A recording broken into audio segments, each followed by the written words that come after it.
Hey there, I am Todd. I run custom 3D stuff and I go by Xenix on the RPF, and I've been making movie prop replicas for I guess since 2009, so 16 years now. This is what I do, this is what my business does. We make movie prop replicas and sell them to collectors. Lots of high-end costume accessories and movie props and a lot of Star Wars related things, Han Solo and Carbonate kits for people to build full scale replicas. But one of the props that I want to show you about today is something that was like in the final scene, like right at the end of The Last Jedi, when Rose Tico, Kelly Marie Tran's character, takes a ring. And I don't know, it didn't really like jive with the plot too much, but I just saw the ring and I thought it was very cool. And it has this mechanical iris that opens and it reveals the Rebel Alliance logo, like the swan logo. So, yeah, it didn't really have much to do with the plot, but it was really cool the way that it opened. And I thought it was like a special effect or something, but I learned that it was a practical effect, a real prop that they use that opens like this. And I recognize it as, like a camera type iris opener, and it was really small. So I was looking into what prop do they use to make that? What real life item they use to make that prop? Because building a mechanical iris from scratch is kind of difficult because there's so many small parts because it's on the tip of the ring and it's really small. So over the years, I don't know, that movie came out something like 2018. I don't know, it's been out for a while, but over the years I've been selling uh, really high end, perfectly accurate reproductions. Like I tracked down the exact mechanical iris that they used. I recreated all the other parts from scratch, and it's a way nicer, more accurate prop than what the Disney like Galaxy's Edge store was selling. Like, because you could get one of these from Disney, you can get one of them from other sellers that used like wrong parts and was pretty much the same. But I'll show you like the main difference of what I'm talking about here. So here we've got a mechanical iris. I think they use it for microscopes, like to restrict the amount of light that's going in and out of the lens. And you've seen this on like the shutter of a camera works this way, but in the film, like what we see, it doesn't open from the center like that. And this kind of iris doesn't actually all the way close. There's a small little opening in the middle there. Like this whole thing is 3/4 of an inch or so. So that little opening is like a millimeter, maybe a little small, around a millimeter. But this is just not the one they use. So what we saw on screen, there was 5 dots going around, and the opening opened more like an elliptical type shape. So this is sort of how it looked. I already worked on this one. So this is like the brand new mechanical iris that I've tracked down. It's called a zero aperture iris because the opening in the middle, the aperture, closes completely on this. So you can get it to block all the light instead of almost all the light. So you can see the pattern of these blades are very different, and there's 2 layers. So you need like the 2 layers to be sure you're blocking all the light.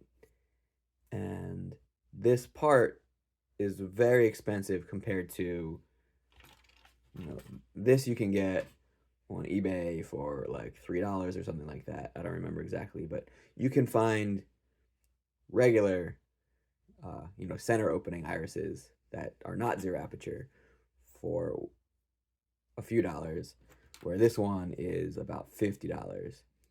And I'm sure this is the right one that they use for the film. I don't need to go into all the details of how I tracked it down, but it's basically these 5 dots, the fact that it's the zero aperture style, the way the blades are opening. But the 2-layer thing here causes a lot of problems. So let me show you the way that it works here is you've got like the ring band, the base of it. So this I've created from scratch, a 3D modeled, 3D printed, made a silicone mold and cast wax in the mold, and then did lost wax casting to turn it into brass. So this is produced by a company in India, and they do those steps for you. So you just send them the CAD model, and they'll 3D print and make a mold and cast it. So I matched all of these features, and basically this just sits on top. On top, I glue on one of these little plastic parts that I've made. So this I'm using like a 2-layer acrylic that I use the laser to engrave away the white. So I'm just left with like the red from behind and then the white Rebel Alliance logo. So this gets glued here, and it sits up on this little stalk. And the issues come in when you start using this mechanical iris. Since there's 2 layers, if you have it sitting there on top, it can't close because the bottom layer like hits. So it has to be up like this, but if you do that, then like you'd see it from the side. It's just, it's not mounted there. And on screen you see it like mounted, completely connected. You can see that line there. So what I do, and what I am convinced that the prop master did, the original maker of the prop did, was removed the lower layer of these blades. So here's one that I've already completed. So I've taken away the bottom layer, so you can see that it only has the top layer, and that's what we see when it's on screen when she opens it, that it just opens like that lip shape. So with the bottom layer removed, this can sit completely flush and reveal the logo, and that's, it's right up against it. So to do this, I have to open up this expensive iris. It's like a made in Germany fancy 0 aperture iris, and carefully remove the bottom layer of the blades and then reassemble it. And I have broken probably a dozen of these over the years, where you like pop it apart and more than what you're trying to take out gets removed. So what you're left with is like, this is the kind of the racks that the blades sit in, and it's halfway through, and then there's 5 blades on top and 5 on the bottom, and each blade is like spring steel, and it's got a little bump on there so it can sit. So all of them like pop out, and if you get one of them misaligned, then the entire thing, doesn't open or close, it doesn't work. So you have to be really, really careful. I have wasted my time over the years trying to reassemble these and gotten a few back together, but it's really just not worth the $50 you're saving, because it's so difficult to do it. Like you put these blades, you put the little bump in each slot, and it's got to lay on top of each one perfectly and be under the next one and over the one before it, and then the last one has to be on top of so it's like an overlapping thing, and it's really not worth it and really difficult, and it's so small, and you have such a small space to work in. So I'll play with it every once in a while, but it is a super frustrating project to do that. But yeah, the Disney Store one, the one that I don't know if it's still available, one you could get commercially, use this kind of iris, which was, less expensive to produce and not nearly as risky to, like, you have to pop these open. So I'm going to show you how it works. The reason this is black and this is this bronze color is because I've polished off the black coating. So I just do that at the shop. I just, polish it on the buffing wheel, and it brushes away the black coating, or the wire mesh reel. And then the little lever here. You can't really wear that on a ring, right? It's not what you see on screen where, you know, she's got it on and you don't have this big giant lever. So what I do for that is I grind it down, and that process is like, you unscrew, and it's tiny, right? Little threads in here. So I'll stick the lever in the pen vise and I'll push that on the grinding wheel, and it carves this all away. I'll snip it off and I'll round it out and like smooth it out. So I'm left with these teeny little nubs that are still threaded on one side and smooth and round on the other. So I keep these here, and then the little nub I'll thread back in place. See, it sits in that little hole there is where I'm screwing in the tiny nub, and I use like needle nose pliers when you just have the little tip of it. So you like screw that in, and I use Loctite to keep it in place. But then you're left with just a tiny little nub, so it, you know, doesn't get in the way when you're wearing it as a ring. So here we go. This one's already done. This was new, the one that I just opened out of the bag. I learned that you should not keep this lever on here while you're working, because you might bump it and it'll, if this is open and you move the lever, then the springs will pop out and you lose that iris. So, you know, we'll do it live here. The first time you take it off, sometimes it's tight. So I'll take that one off. I'll leave it open. And I'm going to zoom in to let you see what I'm doing here. But if you look carefully, there's a front and a back. You can see that there's a seam here, not a seam on this side. So this is the side I'm opening. This is the down bottom side of the ring. This is the side we're going to see. So I'm flipping it over and removing these back leaves. I don't know the name of the way that this is connected, but it's like a pin connector here and here. So it's just kind of, that little bump is on the inside back of the case, and it's pressed through. So I just pop that out and I can pop it back in. I'll move these out of the way. So this is like a wax carving tool I'm using, and I've used this same tip for a long time, and it is bent over the years because I'm prying it, but it's the best tool that I've found. And so I'm just very carefully putting it between, see there's two layers, that rail disc is in between. So I'm putting it above the rail and below the back of the case, and just twisting.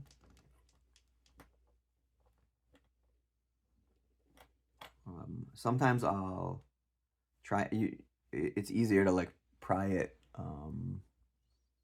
by the pin, because that's what's holding it. So I'm going to try that again and put it there.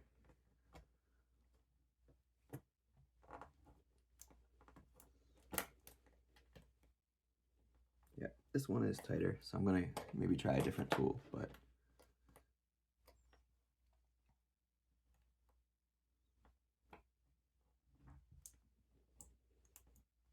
I'm just kind of wedging it underneath and twisting. This one is tighter than usual.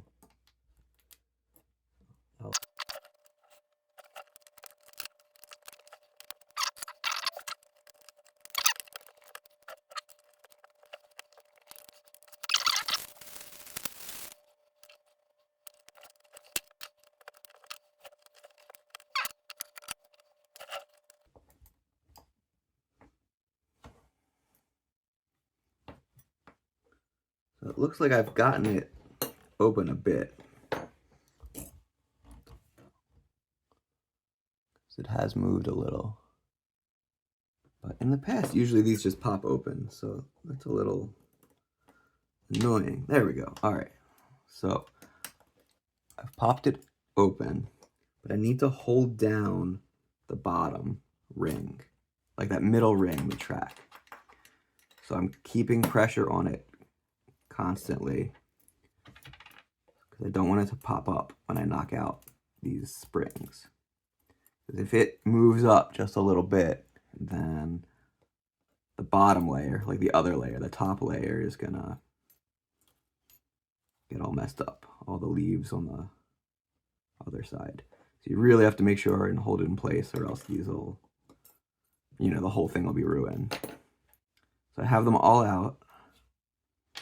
There's 6. Yeah, 6. And then I'm going to line these pins back up.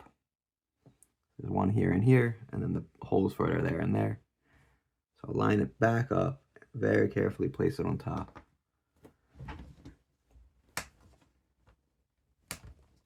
Try and press it back into place. Okay. So it has snapped back in place with those pins. And then the bottom layer of leaves were removed. So we can check that it still works by putting the lever back in. And they still rotate. So this is now ready to go for polishing. So I'll finish all of these irises. I'll pop open the other ones, the other 4 that I haven't gotten open yet. And then I'll make 6 new rings by grinding off, polishing off the black coating so it'll look like this. And then the assembly works by, I glue one of the logos on there. Line it up straight, keep it like that. Then polished iris goes back on top, and it's this way. I know that the swan points right at just to the left of the top dot, of the leftmost dot. So I'll center these before I glue them and get it all lined up that way. And then the last detail that goes on top is this thin brass like faceplate, I call it. So it sits like that, and it's just like a decorative piece. So all these are glued together, and then I'll grind this down. I'll grind down one of the levers. So that'll be in there.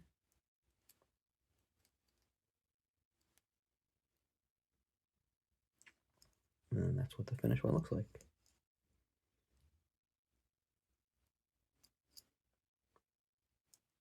That's how the assembly works. So this one was polished a while ago, so I need to shine it back up so it matches. This was cast recently, and this was polished a while ago. So just to get them all looking the same. But that is how you take the blades out. And that's why it costs so much, because like this is $50, and some of the time I ruin it. And I'm casting these from scratch and these from scratch, and I'm making these and polishing and assembling all of them. But that is how it's done, and it is a ton of work, and I love that so many people appreciate it.